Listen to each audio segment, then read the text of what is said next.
in the Mid-East, charrette that they have that's going on in their conference room. They have no conference space now because they got 10 people working on this special project.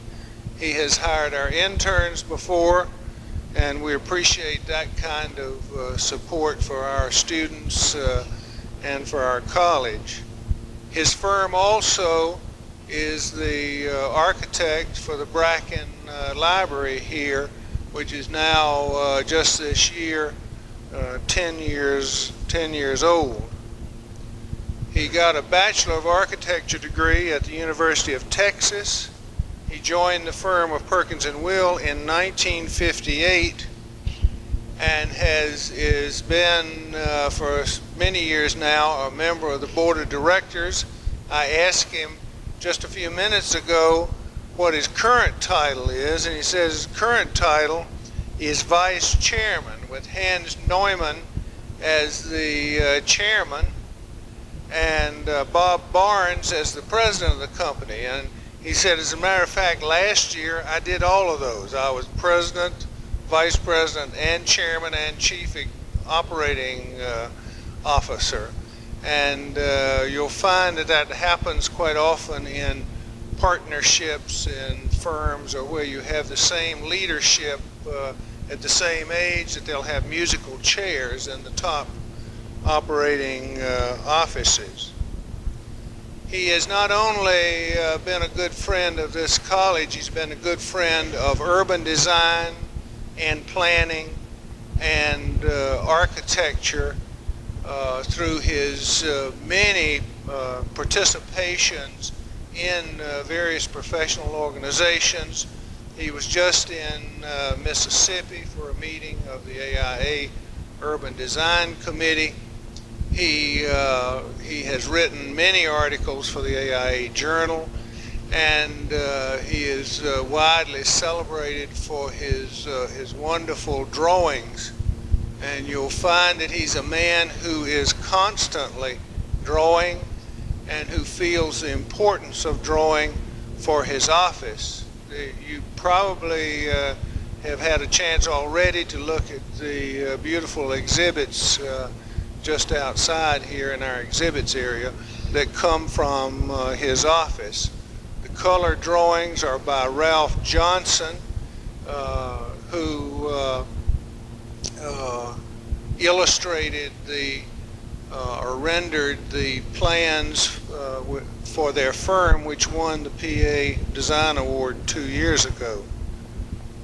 The lecture you will hear now, he gave about 10 days ago in Chicago to the group of 46 Danish architects that we have just finished entertaining for 10 days. And they were extremely enthusiastic about the simple way in which he presented the material and the understandable way and the way he made it understandable to them. I think that you'll find the presentation a very exciting one. And so again, let's welcome Bill Brubaker back to the College of Architecture and Planning. Bill?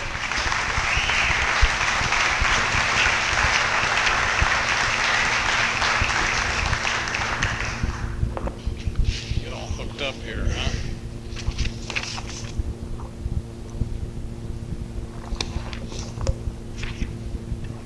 Okay, to continue my introduction, he failed to mention that I really did come from Leesburg, Indiana, population 386, and I'm happy to say we're currently, which is right next to Warsaw. It's sort of it's turned into a suburb of Warsaw, and we are designing a new high school over at Warsaw right now. And I did go to Purdue. I thought I was going to be a chemical engineer, but I escaped. So and of course, way back in those days, there wasn't any Ball State University School of Architecture, so I went to the University of Texas instead. That was way back before everybody figured out how rich the place was, incidentally even. And well, anyhow, we're going to talk about the evolution of the skyscraper. Is a subject that I have always found very interesting. It's Chicago does have a rich architectural history, and of course there are lots of Chicago schools. There's the Frank Lloyd Wright Chicago School and the Prairie School architects, but there's also the early history of the high-rise building. And then, of course, there's the post-World War II excitement, et cetera. But the thing we want to talk about is the high-rise building. Our Chicago enjoys a tremendous variety of old and new buildings in a very nice, rich mix. Chicago can stand a lot of diversity. It can stand new ideas. Now that's as opposed to, say, the old part of Paris, where you don't really want too many maybe new ideas sometimes, or too much diversity. Of course, that's diversity in itself, having different kinds of cities. But Chicago is interesting in that it thrives on this. It's dynamic. It's always changing. In spite of what some of the New Yorkers think they know, the high-rise building, the significant things really happened in Chicago, it seems to me. Very sensitive about this week because Robert A.M. Stern was in Chicago a couple of days ago, and I sat on a panel with him, okay? And he was the speaker. He arrived about 5 minutes before, and he said, I didn't really write a speech, which I believe, because I think he makes about 10 speeches a week, you know, and if you're going to make 10 speeches a week, there's no way you can prepare for them. He just gets up and talks. He said, what do you want me to talk about? He said, well, I'll tell you what I'll do. I'll say some outrageous things and get you all excited. That'll make the evening interesting. And he did. He said all sorts of outrageous things, mostly knocking the Chicago school that I'm going to talk about in glowing terms. So we all got very excited, and it turned out to be a very lively discussion. But we have celebrated, you know, the first 100 years of the skyscraper this year. It's as good a time as any. This is the second century of the skyscraper is starting. It all has to do with the 100th anniversary of the home insurance building, of course. So the second century of the skyscraper is starting. And it's interesting to think how it has influenced our lives and how it's going to continue to influence our lives. Let's take a look at some skylines. First of all, I'm going to have to, as soon as I learn how to run the buttons here, I'll be all set. Okay, got them. Those are the symbols of the city. In fact, that's what Europeans are probably more aware of this than we are. The Chicago and the New York skyline are the best known. But I just want to remind you that in addition to Chicago and New York, it's also, in this case, Atlanta. The new cities have high-rise buildings, lots of high-rise buildings. In Honolulu, somebody reminded me the other day that not too many years ago, Honolulu had no high-rise buildings. They do have earthquakes out there, and high-rise buildings were illegal, and the tallest building was in the old Royal Hawaiian Hotel. But look at Honolulu today. It's really rather amazing. Wonderful place. There are high-rise buildings all over the place. There are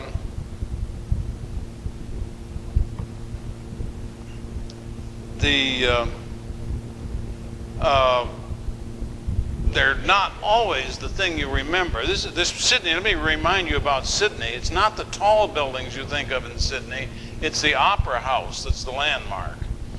And high-rise buildings are sometimes very controversial. This is taken from an old part of Paris, not in the real center of the city, but it's a picture of La Défense out in the distance. And obviously these high-rise buildings have been extremely controversial in that part of the world. And but on the other hand, they're not replacing the fine central old texture of the city. They are somewhat in the perimeter. The fact is we haven't worked out all the details yet. We got a long ways to go yet.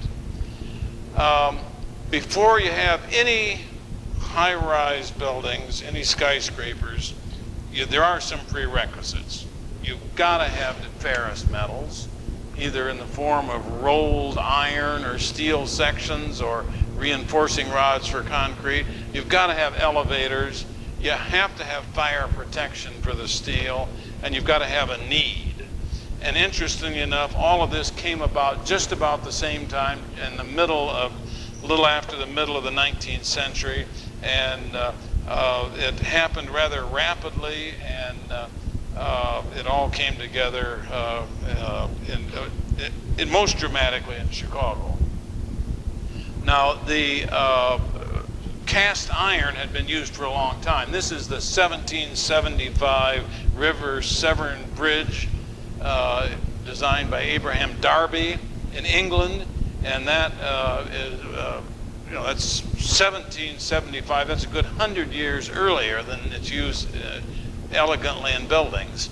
And this building in New York City, 1857, is a very interesting building because, first of all, it illustrates cast iron beautifully.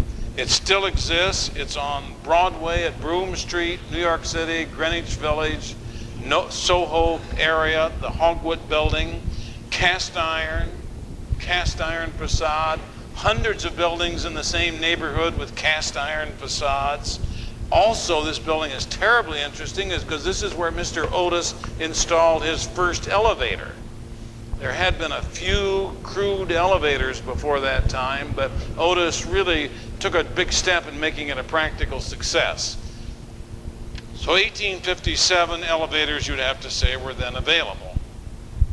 So, and also, it's interesting to remember that people had built tall buildings for some time. This is the Campanile of St. Mark's in Venice, which stood before the 16th century. And it did collapse in 1902, and it was rebuilt with a little help of some steel at that time. But that tall form had a great influence on early designers. For instance, this is the Ferry Building in San Francisco, right downtown San Francisco on the waterfront. And, it's amazing how many of the early buildings copied the classic structures, the classic high-rise, things like the Campaniles. These are Los Angeles examples of 1920s skyscrapers. Bullock's on Wilshire Boulevard, and the City Hall on the right-hand screen at Beverly Hills. The fact is that most of the high-rise buildings did follow a romantic tower form. This is the Fisher Building in Detroit, near downtown Detroit, and the Empire State Building, which in 1931 became the tallest building after a great race for heights for many years. Immediately preceding it, of course, the Chrysler Building, which only held the record a short time, and before that, many other buildings in rapid succession. The Chrysler Building was 1,048 feet, and just a year later, 1 year later, the Empire State Building, 1,250 feet. Those romantic forms really dominated things until it seems to be 1952. And that's a wonderful date because look at two buildings that happened in 1952. The United Nations Building and Lever House. And for some reason, no one ever pointed this out to me that that was such a significant date. Le Corbusier's box was built on the East River in New York with all of the modern architecture, international style details, flat glass walls, blank end walls, in direct contrast to the romantic towers. And then Skidmore, Owings and Merrill in 1952 did complete Lever House. So after that, the box pretty well dominated design. Now I'm going to point out later when we focus on Chicago that Mies van der Rohe was really doing this sort of thing before, however, because the 860 and 880 North Lakeshore Drive building in Chicago were finished, those 860 and 880 were finished before Lever House and before United Nations. and Mies's earlier buildings in Chicago before that preceded them by quite a few years. High-rise buildings are used for all different kind of purposes. Education, for instance. This is Princeton University. For commerce, World Trade Center in Baltimore.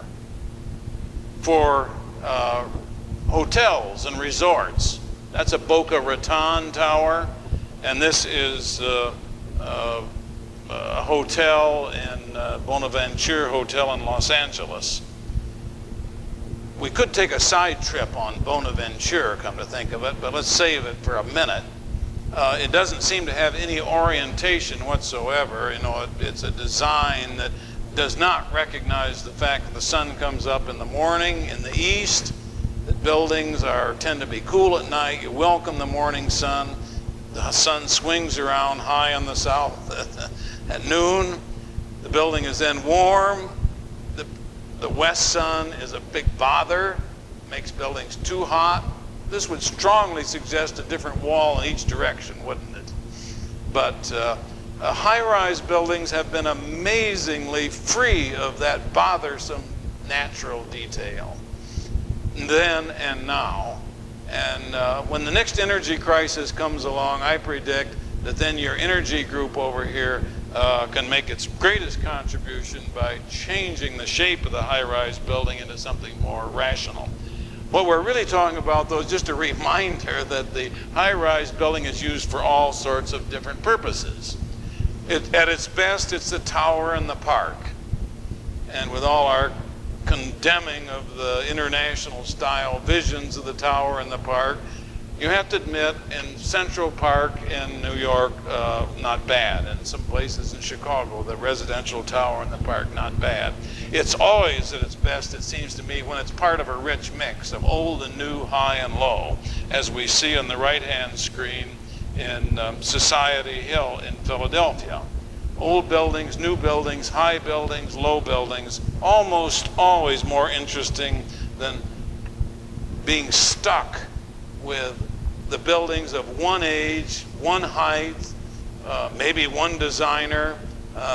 They're going to look like public housing, I'm afraid. In the last 10, 15 years, architects did begin to get tired of the rational boxes by Mies, though, and others, and they strive to be interesting, to develop new concepts. And this is Gunnar Burkett's striving to be interesting. Have you ever seen the design for the future expansion of this building? It's wonderful. If this thing works here, yeah, okay, this round catenary thing continues in the future as a big arch up here, okay?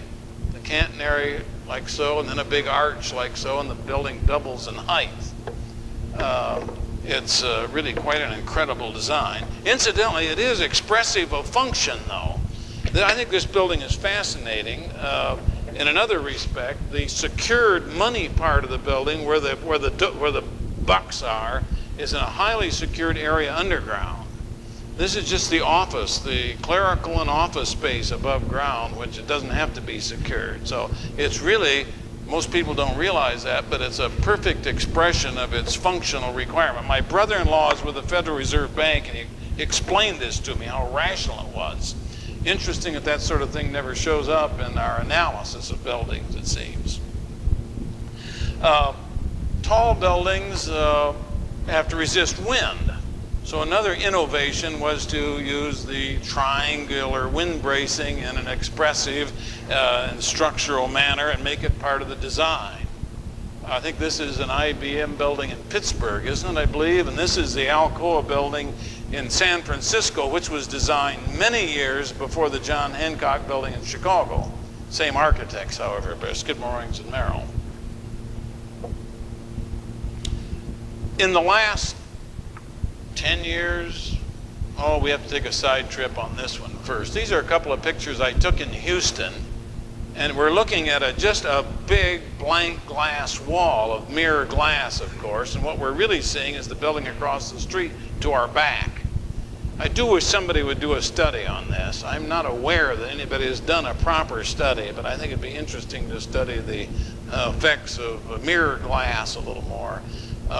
But mirror glass, of course, has been terribly overused and is an awfully bad idea sometimes. I personally like these kinds of walls much better.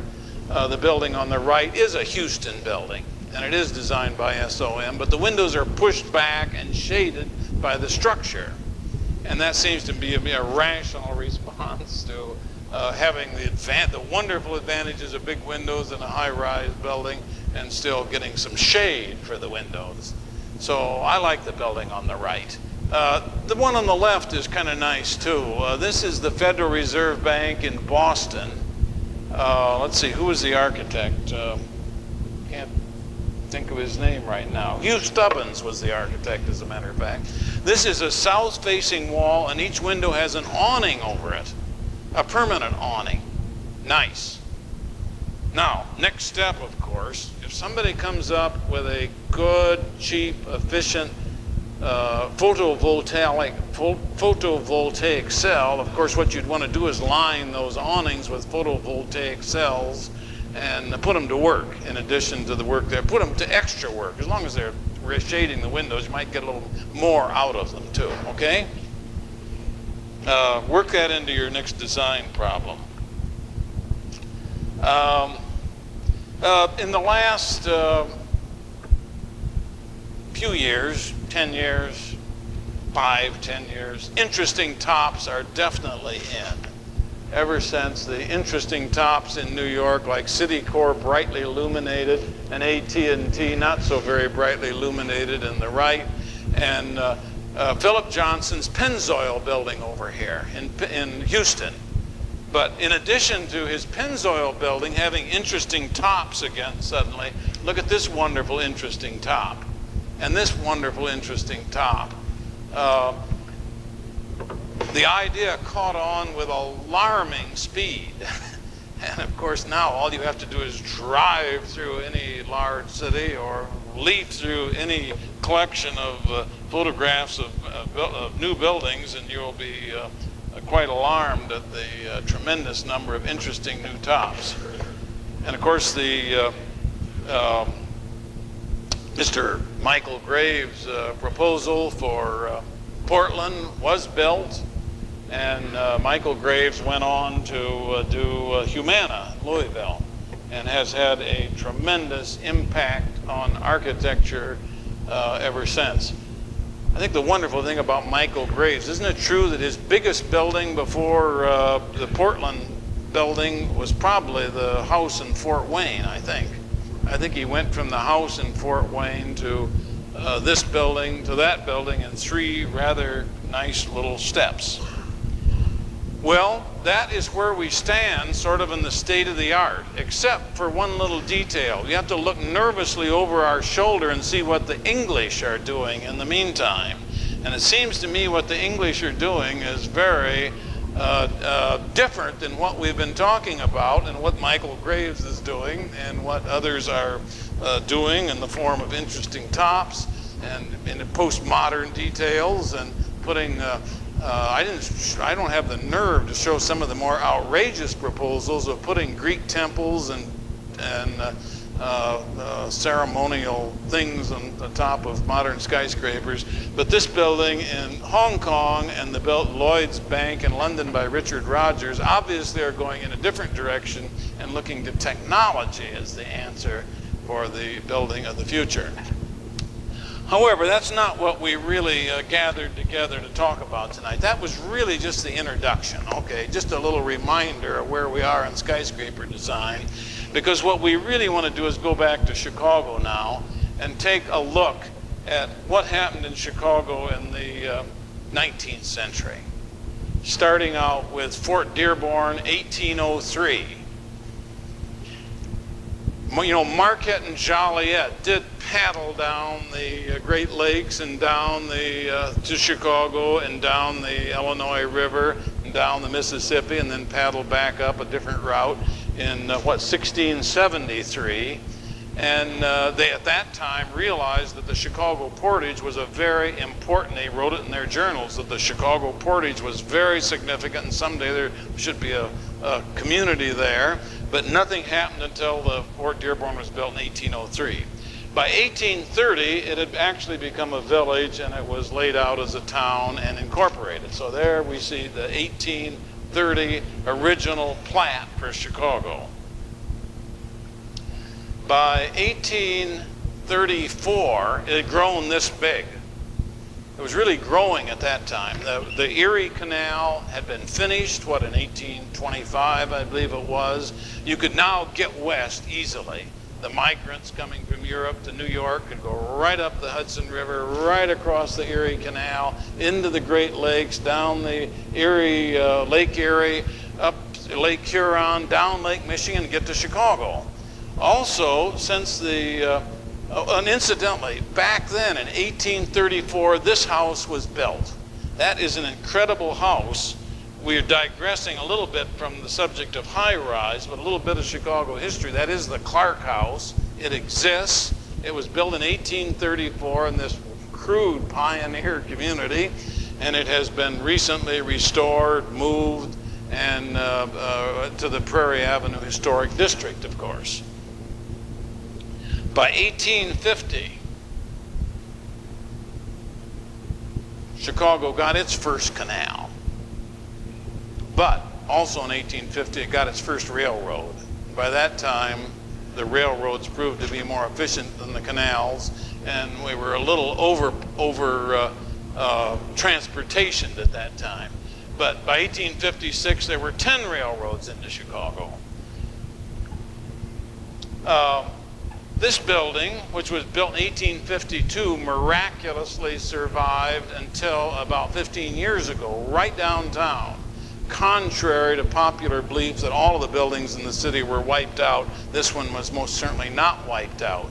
It is right at the corner of, Washington and Wacker Drive, right on the between the Chicago River and Wacker Drive, and it very much existed until very recently, a couple of decades ago, when it was bought, torn down, and replaced by an ordinary office building. But in 1852, that's the way buildings looked. Before steel, before electric lights, before elevators, that limited them to 4 or 5 buildings. Limited, the material was brick. If you don't have any steel lintels, even any cast iron lintels, how do you get the window openings framed? Well, with arches, brick arches, of course. Very rational building for the 1850 decade. The Lind block. Wonderful old building. It's too bad that we couldn't have saved it. In 1871, the fire, of course, wiped out everything. Immediately after the fire, this building was built, finished only a year later. It still exists. It's the Delaware Building, 1874. It's at Dearborn and Randolph. There's a McDonald's on the corner. Done well, I'm happy to say. If you go up on the second floor, though, at the McDonald's and look up, you're looking right up an atrium all the way to the top, 1874. Wonderful skylight at the top. And of course, in those days, before electric lights, they were really depending on a lot of daylight, so the atrium brought light down into this light well all the way down into the building. That one survived. Some of them obviously have not survived. Buildings like the Home Insurance Building, which Carl Condit called, quote, the decisive step in the evolution of iron and steel framing. 1885. Also, this one did not survive. The Marshall Field warehouse, wholesale warehouse store. However, it had a tremendous influence on other architects, particularly Louis Sullivan. Notice the heavy arches.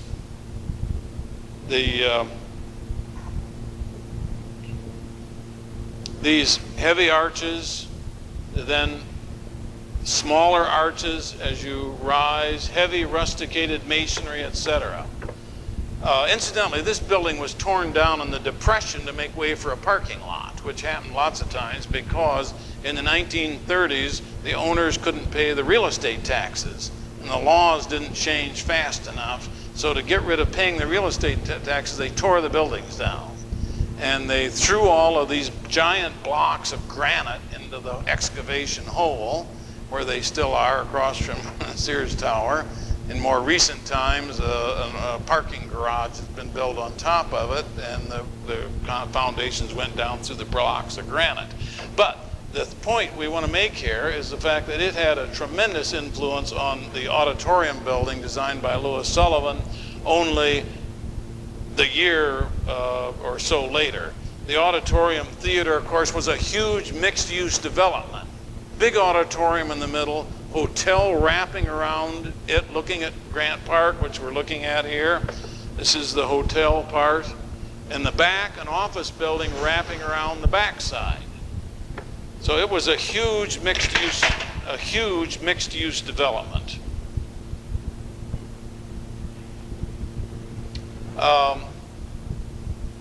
The granite blocks are very similar to the granite blocks that H.H. Richardson used in the Marshall Field warehouse. This is the rookery. Still exists, 1886, 100 years old this year. No one ever dreamed it would last 100 years. It's pretty easy to know that no one realized it'd last for 100 years because the city owned the land, Board of Education owned the land. They leased the land out for 99 years. The building has lasted over 99 years, so the land reverted to the Board of Education recently. And the building reverted, pardon me, they always owned the land. The building itself then was sold to the Continental Bank, who was restoring it. But no one ever dreamed that these buildings would last 100 years. I think the buildings that are built now will last more than 100 years, actually, some of them, because they have better foundation systems. But even with their crude early foundation systems, these buildings have lasted 100 years.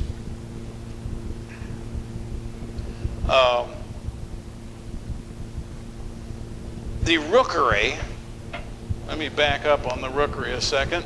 The rookery is heavy Romanesque architecture.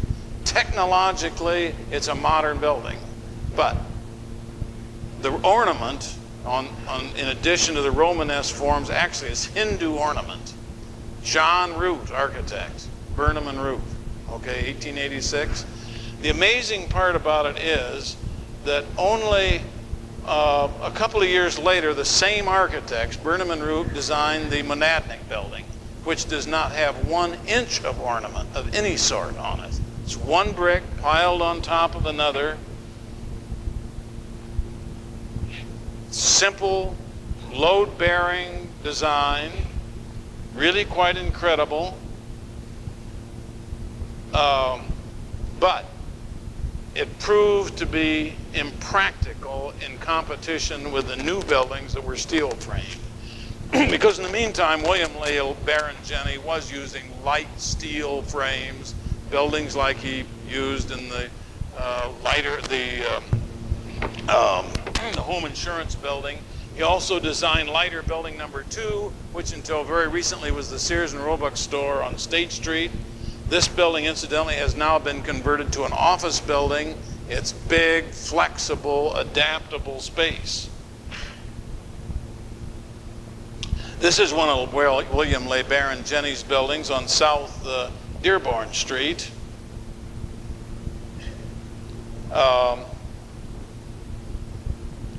This is the Manhattan building. These buildings have proved to be not only long-lasting, they've proved to be flexible.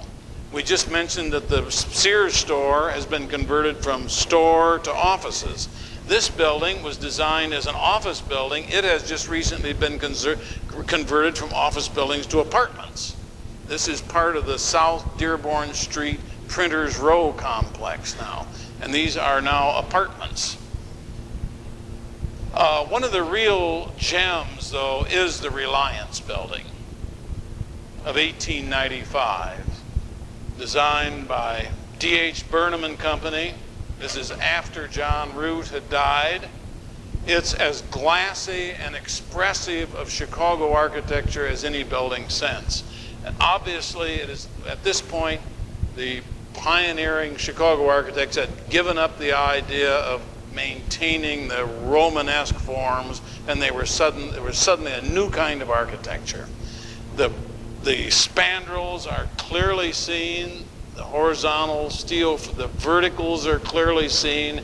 It's a simple cage. It's Chicago construction. It's also Chicago windows. The Chicago window, of course, being a fixed pane in the middle and operating side lights, the little double hung windows on either side.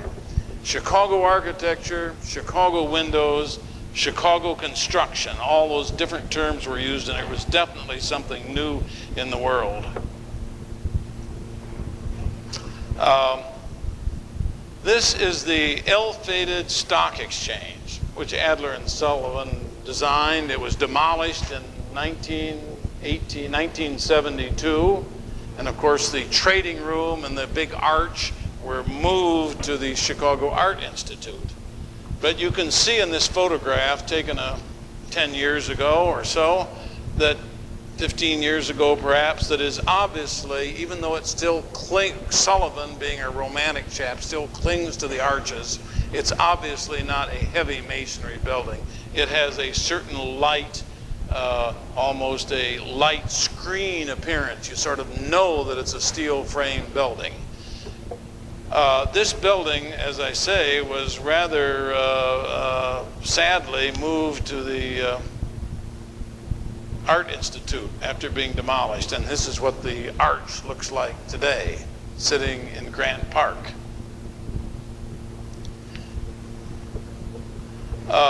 Sullivan's Carson Peary Scott building, 1899.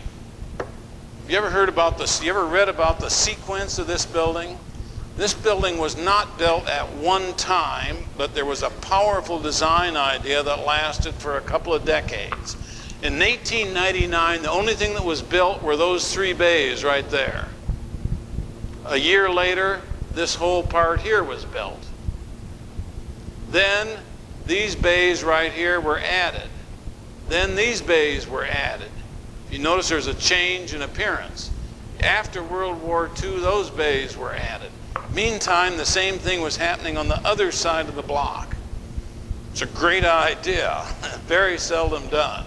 I'm afraid too often each new architectural team, each of architects and engineers wants to do its own thing and express the building in its own special manner. Here was a powerful idea that lasted actually past Sullivan's influence, or his active participation. His influence continued, although other architects picked up and followed the idea out. But this is what European architects want to see when they come to Chicago. That's what the architects from Copenhagen wanted to see the other day. This wonderful Chicago architecture, something new.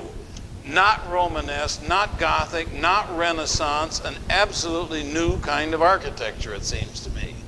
And it's Chicago architecture.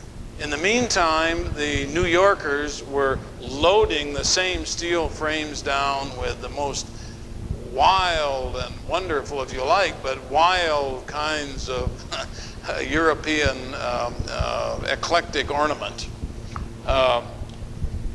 So that was just at the turn of the century, of course, 1899. Yeah. Well, we saw the window in some earlier buildings, like the Reliance building in 1895, but it really developed in the 1890s. And by 1899, it was highly perfected in Carson Peary Scott, the Gage Group, other buildings which followed, and then it continued on into the 1900s and 1910s. So it was a wonderful invention. Incidentally, when this building was built, they cherished daylight. In modern times, department store people don't like windows. They like to put their fitting rooms and storage rooms and service rooms around the perimeter. These windows appear to have Venetian blinds in them. They do not have Venetian blinds. That's paint. Look at here. See, this is painted strips on here. Because the store operators, the retailers don't like the windows. And if you'll notice the design of modern department stores, there are no windows after the first floor. Well, this building has fallen victim to that by adding the paint to the windows. But we see Sullivan's rich ornament. So Sullivan did not just simply let technology rule his design. He achieved this wonderful balance between technology and his own form giving to the whole building, and his unbelievable unique ornament using a wonderful mixture of natural forms and geometric forms intertwined. In the meantime, however, though, the Chicago school did come to an end in many sectors with the 1893 World's Columbian Exposition. These, of course, were New York architects brought to Chicago by Daniel Burnham, who was in charge. The New York architects had all gone to the École des Beaux-Arts in Paris. They all learned to do this kind of architecture. It was fashionable in New York, and Chicago decided to, Mr. Burnham decided that was the answer, and the White City was built. It was a huge success. It was white, it was beautiful, it was clean, it was finished. First electric lights were on display. Everybody loved it. They loved the planning, they loved the spaces. They also fell in love with the architecture. And of course they all went home. They went home to Indianapolis, and they went home to Cleveland, and they went home to other cities around the world, San Francisco, and they wanted buildings just like they saw in Chicago.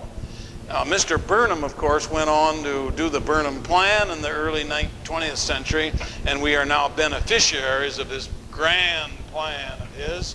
But in the meantime, architecture did take quite a beating. Oops, we got to back up here. This is, for instance, the Chicago Public Library, which was built just immediately after the fair, not in the Chicago school, but in the Roman style. And it's, it has wonderful spaces in it. The architects were originally, sorry, I can't remember who the architects were right this minute. But the recent architects that restored the building were Holabird and Root, and they've taken great pains to restore the spaces and have done a wonderful job. It was Shepley, Rutan, and Coolidge, isn't that the name of the New York firm that designed this building, I believe. But in the meantime, it's not only the cultural group that wanted Roman buildings. Bankers, of course, insisted on Roman buildings. No self-respecting bank would do anything without Roman. And it really came down to a collection. Do you build Corinthian or Doric or Ionic columns? This happens to be the Federal Reserve Bank in Chicago. Next time you're on LaSalle Street, notice the bank right across the street. Exactly the same design, except the columns are Ionic on the Continental Illinois Bank. Anyhow, the fair was having a mighty, tremendous effect. And of course, the architects marched right through history, from Roman to Gothic to Renaissance. For instance, the Wrigley Building is French Renaissance architecture. It's by Graham Anderson, Probst, and White. Incidentally, that is not to mean that we don't appreciate these buildings today. Most architects would get out and picket if somebody said that the Tribune Tower was going to be torn down. The Tribune Tower, of course, however, is 1925, rather late for a Gothic architecture. The Tribune Tower, incidentally, also has flying buttresses, which is kind of wonderful. You know, in Gothic architecture, generally, don't you have a feeling that flying buttresses hold up the building? But obviously the building is holding up the flying buttresses in this case. This is a splendid drawing by Frank Lloyd Wright at the same time. Same year this was done. This is Frank Lloyd Wright's 1925 building of the National Insurance Company building in Chicago that did not get built. It was supposed to be built up near the water tower. But if you study one of these pavilions here, you will see the late 1920s vertical style Art Deco building as seen in 1928, 1929. It's a very prophetic building, a new kind of architecture.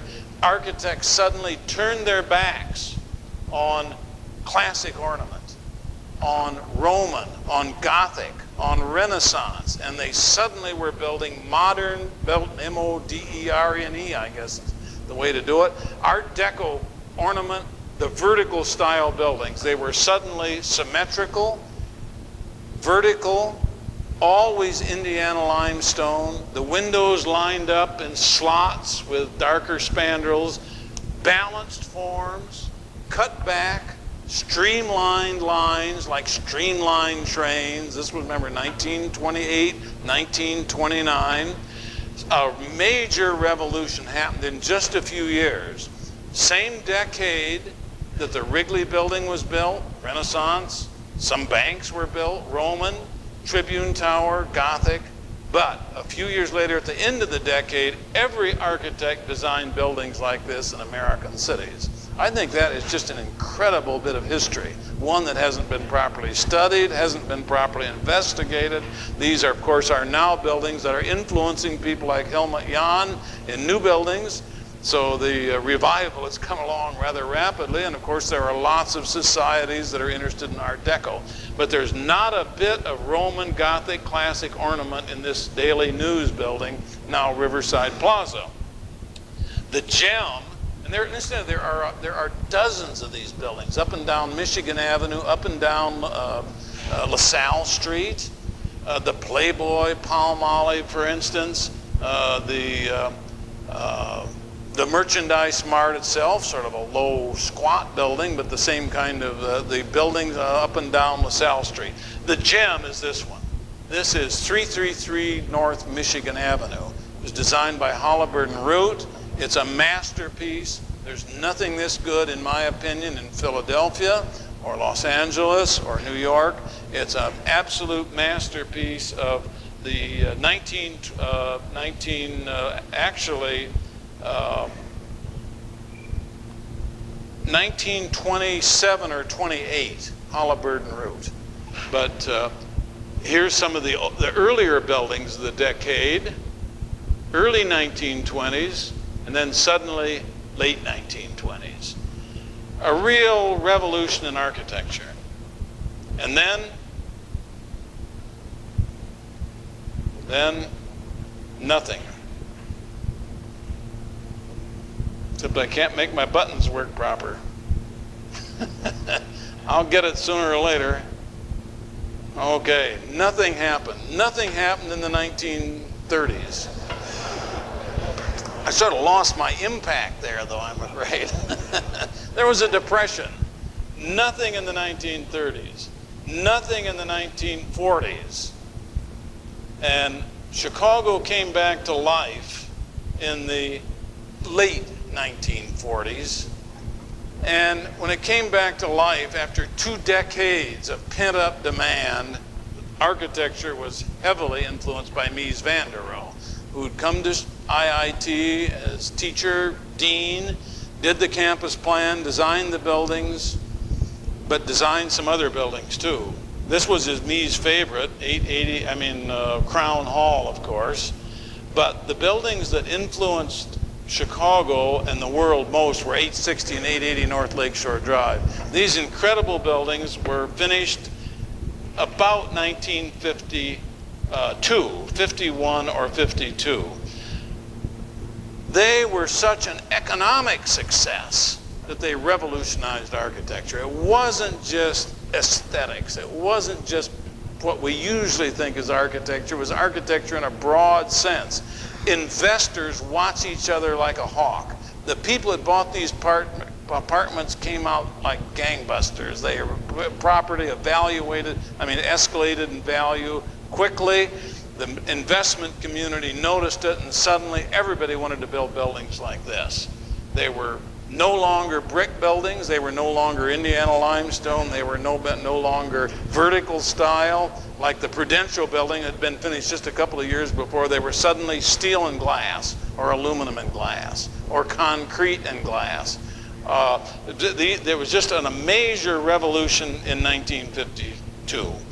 Now remember, this is the same year and the famous United Nations and Lever House were done in New York, but these buildings beat them by just a little bit. So Mies did have a tremendous influence, is all there is to it.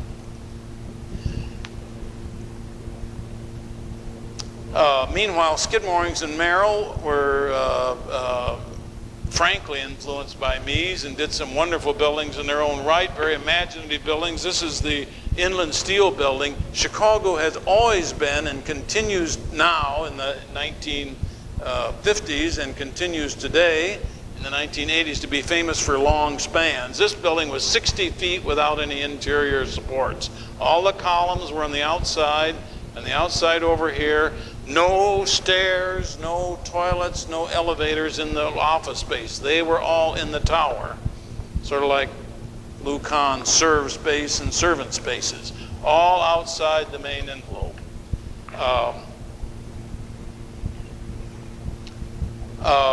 Carl Condit called Inland Steel, steel construction celebrated. You know, a steel built, gleaming stainless steel for a steel company, wonderful. He called this building by SOM concrete construction uncelebrated. It's the Hartford Insurance building, about as straightforward a structural box as you can imagine. I already ran on record as saying I like the building in Houston with the windows pushed back. I think this building is really quite nice. You wouldn't want to have hundreds of them lined up in a row in a city. Again, Chicago thrives on diversity. This building is the Equitable building, also by SOM, which had a tremendous influence in the 1960s in particular. Meanwhile, Mies van der Rohe and a very complicated team of architects designed the Federal Center. One thing you should remember about large buildings, there's often more than one architect. They're complex teams. There's often 2 or 3, in this case 4 architectural firms. The office of Mies van der Rohe, I don't know, C.F. Murphy, a couple of others, I can't even remember them all, plus engineers, plus consultants on foundations, plus consultants on it. The teams really get complicated. It's really oversimplifying it to say it's a Mies building. But anyhow, this is 3 Mies buildings. This one was built first, then this one, and then this is a low post office and the Calder sculpture, of course. The Civic Center looks like a Mies building and is not a Mies building by authorship, although obviously a strong influence. It's Jack Bronson was the designer. Jack went on to teach at the University of Michigan, but while he was in Chicago as a designer for C.F. Murphy, this was a 3-firm joint venture. Murphy, Skidmore, Owings and Merrill, and Lobo Schlossman, Bennett, and Dart, or whatever the firm was known as at that time. 3 firms. A lot of jockeying back and forth for who was going to come up with the answer, and most people, I think, assumed it would be SOM, but interestingly enough, Jack Bronson found the right answer. In this case, the column spans are 86 feet. Tremendous. Big space. 100 and some feet by 86 feet with no columns. This is a quartz building, basically, so you need big column-free space. The material is Core 10. You notice Core 10 is not being promoted anymore. Does provide, evidently has had some problems. Here's a picture when this was newer, the building was older by a year or so. The statue, the sculpture by Picasso is still orangish. The building is turning darker brown now. It's deep sepia, both pieces. Do you ever look at the Picasso sculpture and wonder what it was? If you look at from the back, here's what it is. It's a head of a woman. There's the nose, lips, chin, hair. Picasso always drew women like this, long, slender noses. And that's obviously the head of a woman. No question about it. Now, Picasso, that's me talking, not Picasso. Picasso never came to Chicago, never named this thing, never came to check it out, never described it, never told anyone what it was, refused to talk about it. He just sent a little model and said, build it. So they built it, and it's a wonderful, wonderful piece of work, of course. And I guess that's sort of the opposite end of, instead of the artist talking a lot. Mr. Picasso didn't have anything to say on this one. Now, in the meantime, Perkins and Will upset everyone by designing what I think is sort of the first postmodern building in Chicago, the U.S. Gypsum Building in I better check my notes, I don't want to give any misinformation here, 1963. This building violated all the rules. It was not a square box, it was not a Mies building, it was a Greek cross, 8 corner offices per floor. 2 corners here because it's a Greek cross, and the material was natural slate right out of the quarry. So we began to see other ideas. In the meantime, Bertram Goldberg also designed the very controversial at that time Marina City, which everyone ended up loving, incidentally. But it was really quite alarming at the time. And when you stand at the bottom, look at the geometry. You know, you always think of the balconies. That same balcony pattern occurs in the parking garage with the interstices filled in with concrete. But it's a mixed-use development, just like the Auditorium Theater was. It's a marina, it's stores, it's shops, it's parking garage, it's apartments, there's an office building back here, theater, bank. It's a mixed-use development. Another thing that Chicago architecture has been famous for. And this building, of course, has been very popular with the critics, too. Lake Point Tower was equally innovative, George Shipwright's project, and the First National Bank, as a matter of fact, was not a standard building, but a building thought out as a unique problem. This was C.F. Murphy Associates and Perkins and Will, and I had the pleasure of being the partner in charge of design for Perkins and Will. But it's a different kind of a building. It has to do with Illinois banking laws, really. And it's not an arbitrary shape. It recognizes the fact that in Illinois, we do not have branch banks. You have to have every transaction go on here. That means more tellers than any other bank in the world. For instance, in Canada, the Royal Dominion Bank has 1,000 branches scattered over in hundreds of small cities. In New York, Chase Manhattan, and all those big banks have lots of branches. California, Chicago, no. Therefore, you need a broad base to get all of the people in, escalating up, escalating down, lots of tellers, dozens and dozens and dozens of tellers. That generates a new shape. Also, we took the elevators up at the ends to keep the center of the building open and free, again, for maximum flexible space. The plaza has been a great success. It was not the architect's idea, it was the owner's idea. They had long decided that they wanted to create a lively urban magnet in the summertime, at least. This is not a very good place in the wintertime. It's definitely a seasonal space. Owner-generated idea. And of course, we did decide, though, however, to make it complex and intricate, to have steps, seating, outdoor cafes, flags, flowers, trees, sculpture, flags, fountain, the works. That's quite different from a formal civic plaza. Fortunately, the formal city plaza and this get along very nicely because they do serve different functions. In the meantime, in 1969, one of the tallest buildings in the world went up, not downtown, but on North Michigan Avenue. Hancock, again, is a mixed-use development. Parking, shops, banks, restaurants and things, shops, parking, then an office building, then apartments, and a restaurant up at the top. A very wonderful building with the wind bracing expressed. Ed Stone was the designer of the Standard Oil building. It looks like an Ed Stone building. The critics didn't like it too much, I'm afraid.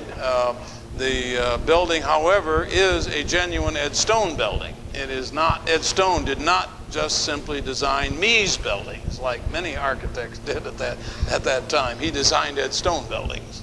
I give it higher marks than some, probably. Here's Harry Weiss's jail. You ever been in there?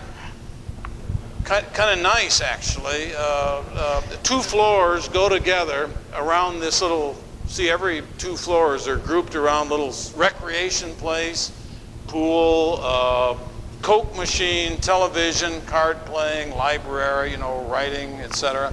And then the rooms are around here on 2 levels, and it's sort of like a Holiday Inn, except you can't get out.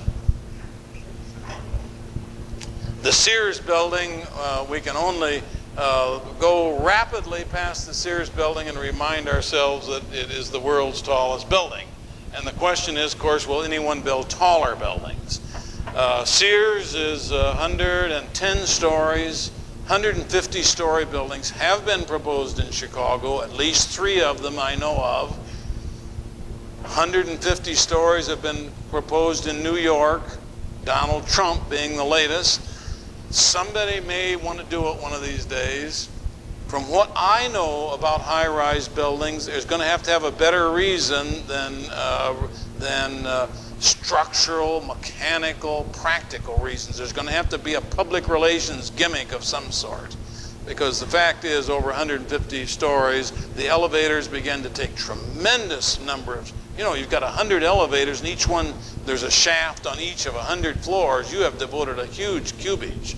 The cost of electricity and power and energy goes up. As I say, 80-story buildings and 60-story buildings work very well. The price zooms up after 100 stories.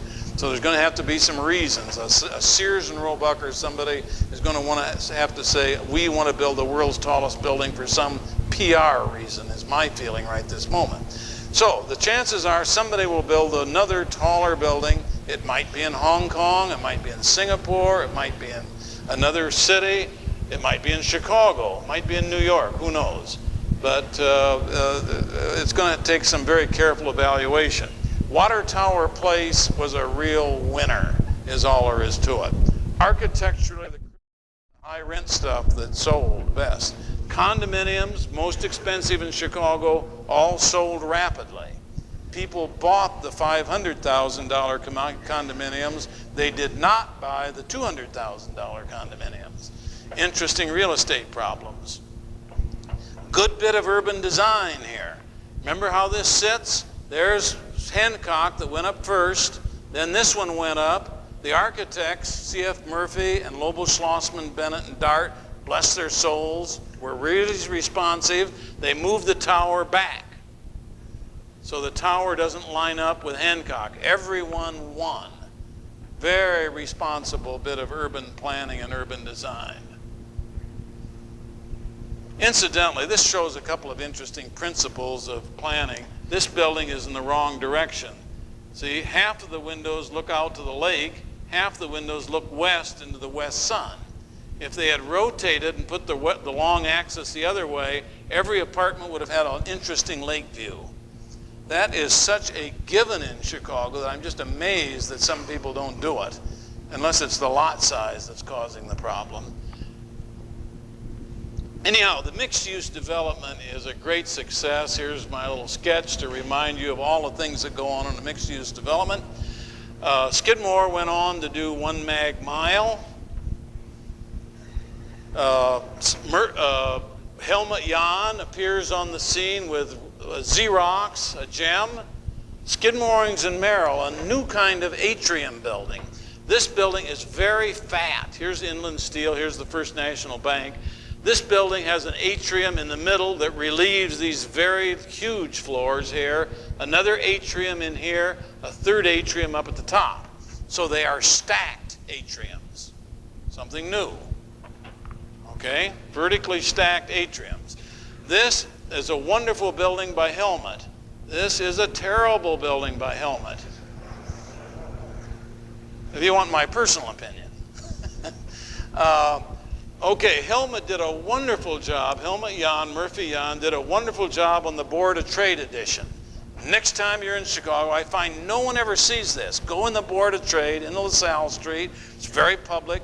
Right up the elevator to the 12th floor, and you will arrive at this atrium. This is the back side of the old Board of Trade. This is the new stuff around it. Then there are exposed elevators sliding up and down here. It's a wonderful space, but the atrium starts up at the 12th floor. This is Helmut's latest Helmut Jan, just being finished over the Northwestern Railroad Station. This is called Northwestern Atrium Center. The word atrium is beginning to be overused, obviously, but I sort of like it. It is 1920s in feeling. It is Art Deco, but I think it's. I think I'm probably going to like it. So I think we should have him finish it up, and then we'll all decide whether we like it. The board, of course, so much has been written about the Civic Center. I can't really. I mean, the State of Illinois building. I really can't enlighten you on that any more than what you already know and think. The interior is an exciting building. It has some technological problems. It has some cost overrun problems.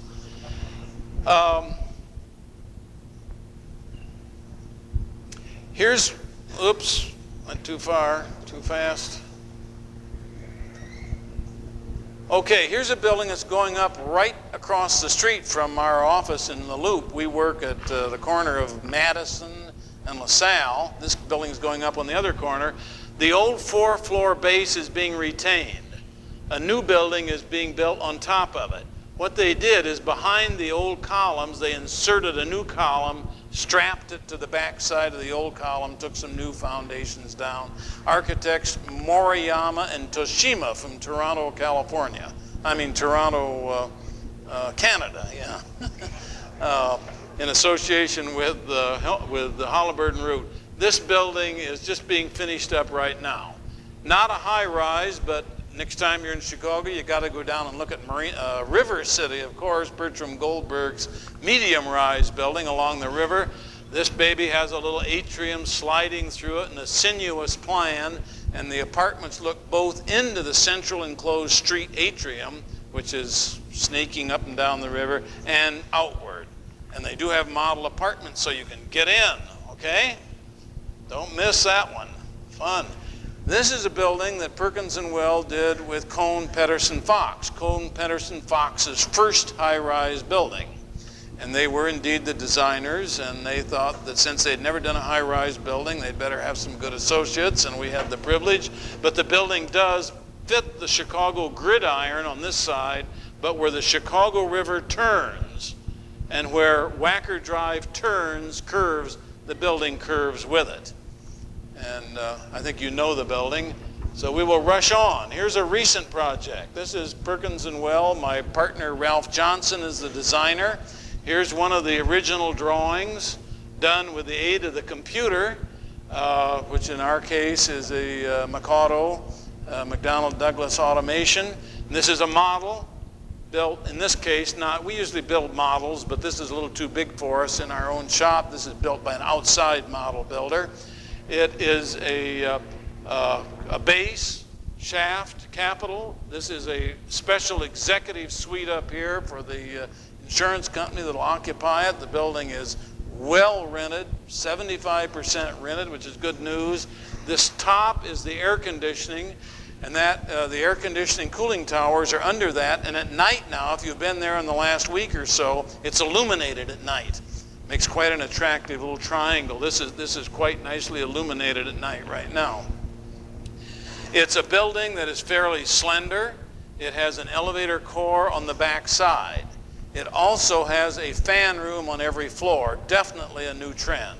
Many of the new buildings, not just our building here, but many of them have a fan room on every floor. That's energy conservation. That's so you don't have the absurd situation of turning on the fans for 10 floors when somebody comes in to work on Sunday. Happens all over America, World Trade Center being one of the big offenders. A lot of buildings are being retrofitted to get rid of that problem, and that's some of the new thinking now.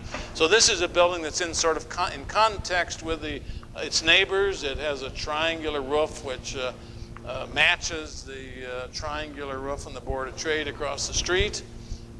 There's the cooling tower, which is illuminated at night.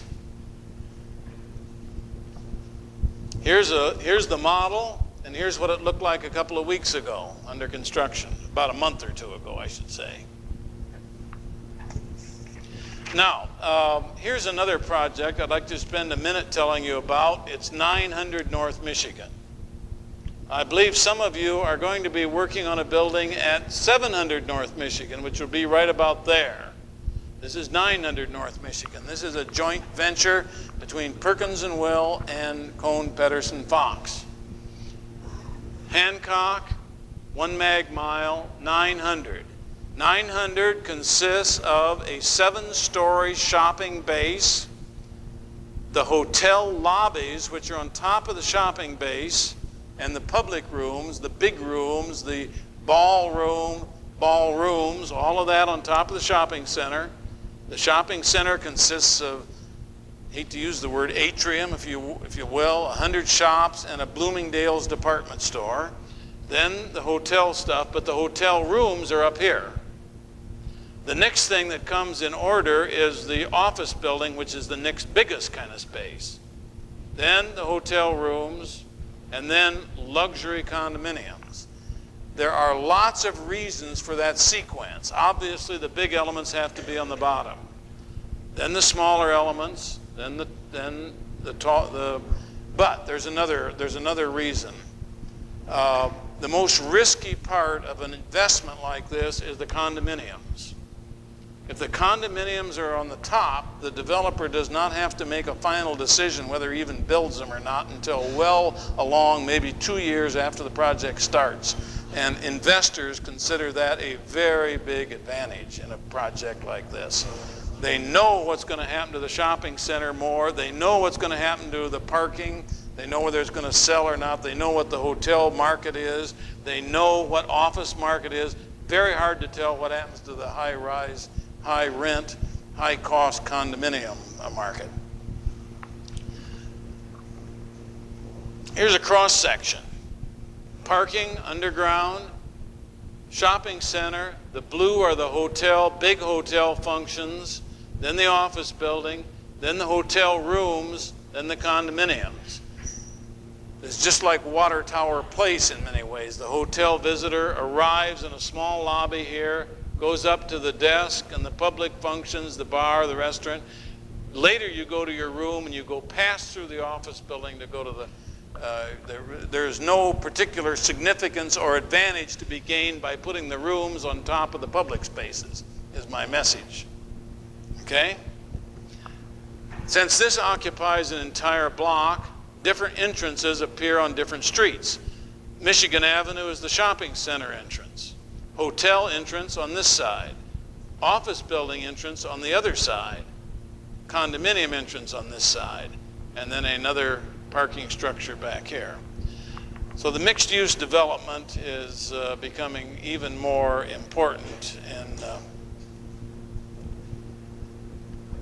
here's a project we're working on right now on the near north side. This is a high-rise laboratory. Now, earlier we mentioned all of the unusual things high-rise buildings were used for. This is a medical laboratory as a part of Northwestern University, which we're designing on the near north side of the medical center.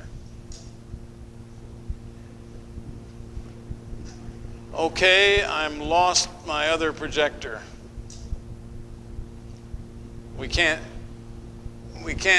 I've lost the image on the other projector. It's clunking. But we're just winding up with half a dozen more slides, and I just want to sign off with these few images. It's high-rise design is going to be more controversial, incidentally. There are going to be more cases when people are going to resist it.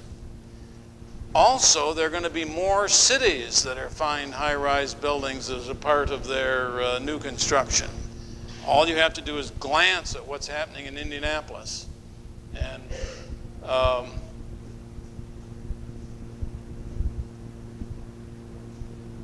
catch up here. Okay, this is another building which we're doing at 225 Wacker, but I think we will race on here. Chicago is an exciting city, and part of that excitement does come from high-rise buildings. Very few people live in high-rise buildings, as it turns out. Actually, very few people in the world live and work either one in high-rise buildings, but as far as American cities and some of the other cities of the world are concerned, they do have a tremendous influence. Incidentally, a lot of people design their lives so they never have to go in a high-rise building. There are many people in the world who are mortally afraid of elevators, just like there are people that are mortally afraid of going up in airplanes. Let me just point out a lucky thing that's happened in Chicago. Here's the traditional loop. The growth is occurring south, Dearborn Park, etc. It's carrying out here west, a lot happening out west to the river. It's happening north up this way, and it's happening east in Illinois Center. That balanced growth in all directions is very lucky for the city. The reason it's lucky, because the expensive infrastructure is focused right here on the loop. If the city grew only north and grew out of the loop, and the loop was abandoned, and everybody went to the new area, it'd be a disaster. Tragedy. Good luck. I can't say anybody planned it this way, but good luck that the growth is occurring in all directions. We have lots of unanswered questions. For instance, after 10 years or more of planning, ever since the University of Illinois left Navy Pier, no one knows what to do with it. There have been studies. The Rouse Company has studied it to death. City planners have studied it. Architects have. I've had some ideas about a transportation. Every architect in town has had ideas. We still don't know what's going to happen to it. So there's some interesting unsatisfied problems. Wonderful. We like unsatisfied problems. But there's plenty of room for ideas. The city is a rich texture. It's an interesting mix of old and new. Sometimes we get distressed at maybe the low areas, the parking lots. They do offer opportunities for new construction, though, without demolishing the old landmarks. One of the problems in a booming, growing city is that every landmark building is in danger. And so if you can figure out a way to mix the old and the new and build exciting new architecture and save the old gems, then you've got a truly wonderful city. As I say, it's a rich mix of old and new, and even high and low and good and bad. It's an exciting place at night. The river, the lakefront are major elements. You might even say that it's a work of art. Thank you.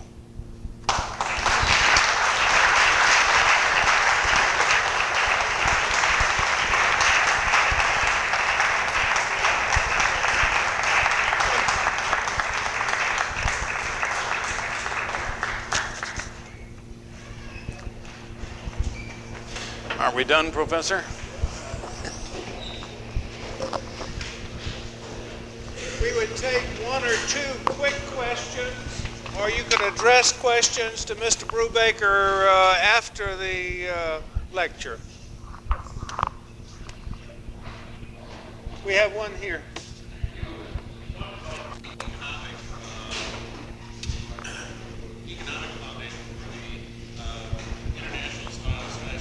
Sure. Right.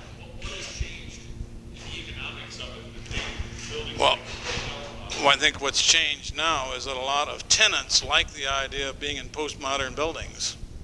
They're willing to pay the bill, and so there are some definite economic factors. And the developers build what they think will lease most readily, and there's no question about it that many prospective tenants consider the cool, rational, logical buildings of Mies to be boring.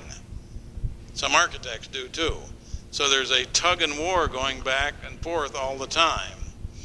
When the Mies buildings first appeared on the scene, they were the new thing. And since they were new and they were economical, what a wonderful combination. one that nobody could resist, you know. So there was a really persuasive reason for the world to embrace so many Mies buildings at once. So is it a case of the market allowing you to go beyond the box, or the market requiring you to go beyond the box as far as ornamental materials and decoration?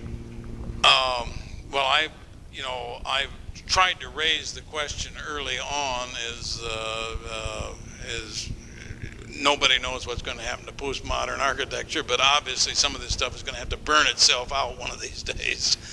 There are buildings under construction. Well, I shouldn't say this in the state of Indiana, should I? I mean, there are buildings under construction in a number of cities right now that have real solid Indiana limestone columns, you know, Ionic, Gothic, or not Gothic, Ionic, can't remember the names of them, Doric and Corinthian columns with solid blocks of Indiana limestone. You know, now that is not exactly a high technology solution.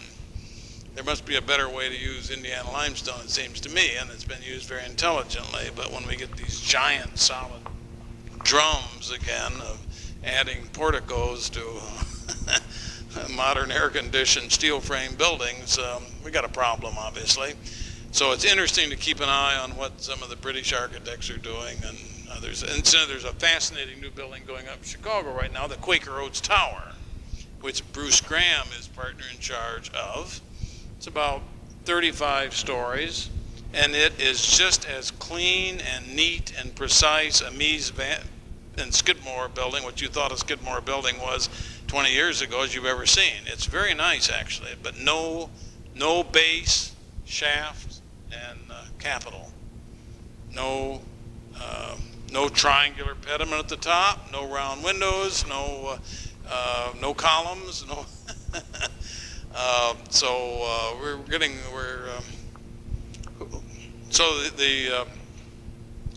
It's an exciting time. Yeah.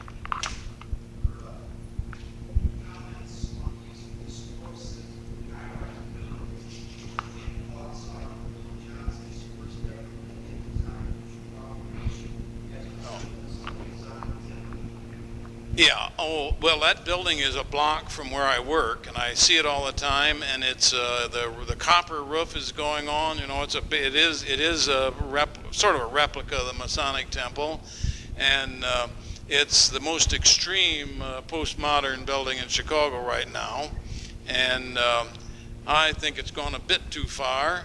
But there's no denying that when you're down on the street, on LaSalle Street, it makes a rather fascinating profile. When you look up, you see that you know which building it is, even from the street. It's not a case of it being hidden and seen only from other skyscrapers. But it's hard for anybody else to speak on the subject of Philip Johnson's buildings. He ought to speak for them himself, I guess. There was one more Sure. question here. I'm just wondering, how the city of Chicago planning for some of the skyscrapers.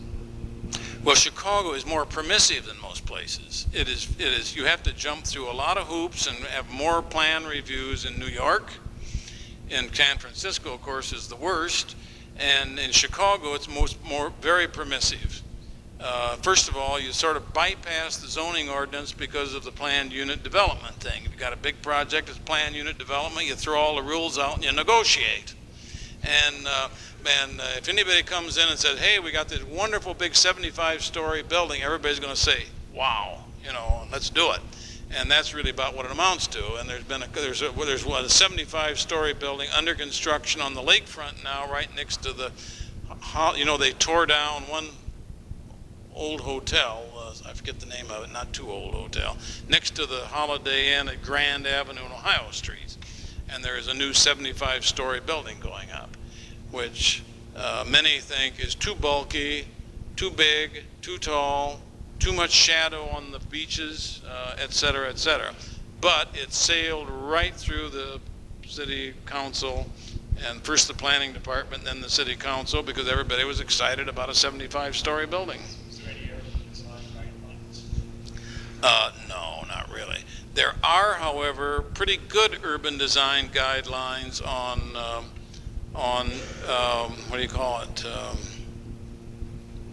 Lake, what do you call it? Lake, that's the old dock and canal property. They got a new name for it now. Chicago Dock and Canal, does everybody visualize that? That used to be a sugar refinery there, and it's just at the mouth of the Chicago River. The original, this is a very old company. The original lawyer was Abraham Lincoln. It's been around for a long time. Anyhow, they have many acres right between Navy Pier and the near north side, and the city has written some rather good guidelines, I think, which specify relative heights, pedestrian ways, green space, views maintained, as much as Chicago's ever gone in the San Francisco direction of maintaining view corridors and all that good type stuff. So, step in the right direction probably. Okay, thank you. Thank you.